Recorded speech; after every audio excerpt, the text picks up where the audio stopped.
नमस्कार। आज मैं आपको शपन शास्त्र यानी सपने के जो हमको आते हैं उनके क्या लक्षण दिखाई देते हैं। अगर जिन जातक को बहती हुई दरिया या किसी प्रकार का जल दिखता है तो उनके जीवन में पितृ दोष कहीं ना कहीं प्रभावित रहते हैं।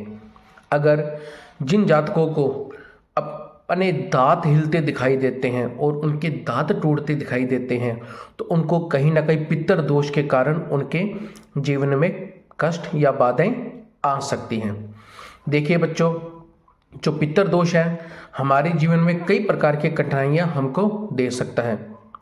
पितृ दोष के कारण ही हमारे जीवन के अंदर एक ऐसा समय आता है कि हमको कहीं ना कहीं संघर्ष, डिप्रेशन, एंजाइटी और मानसिक क्रिया के कारण हर बार उनको किसी न किसी रूप के अंदर प्रताड़ित होना पड़ता है। पितृ दोष हमारी कुंडली के अंदर एक ऐसा भयानक दोष है कि आप कितने भी अगर आप कोई पवित्र नदी में, सरोवर में स्नान करते हैं तो वह पितृ दोष शांत नहीं होता है। तो यह सपनों के माध्यम से आपके जो पूर्वज होते हैं आपको कहीं ना कहीं कुछ ऐसे संकेत देते हैं।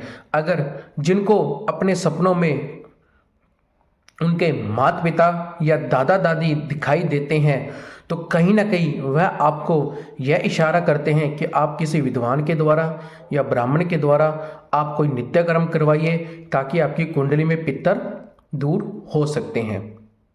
और दूसरा, पितरों की शक्तियां अगर कहीं ना कहीं खंडित रहती हैं, जिसको हम कहते हैं बंधित रहती हैं, तो उसके भी कहीं ना कहीं कई लक्षण होते हैं। जैसे घर में संतान ना होना, मानसिक क्रिया के अंदर कहीं ना कहीं डिप्रेशन आना, मानसिक गतिविधि के अंदर कहीं ना कहीं कुछ ऐसे विचार आना, तो उसको हम पितृ कृपा के खंडित होने का कारण कह सकते हैं। अगर आप अपनी जन्म कुंडली का विश्लेषण करवाना चाहते हैं हमें कॉल कर सकते हैं। मेरा नाम पंडित हरीश कुमार शास्त्री, श्री गंगानगर। नमस्कार।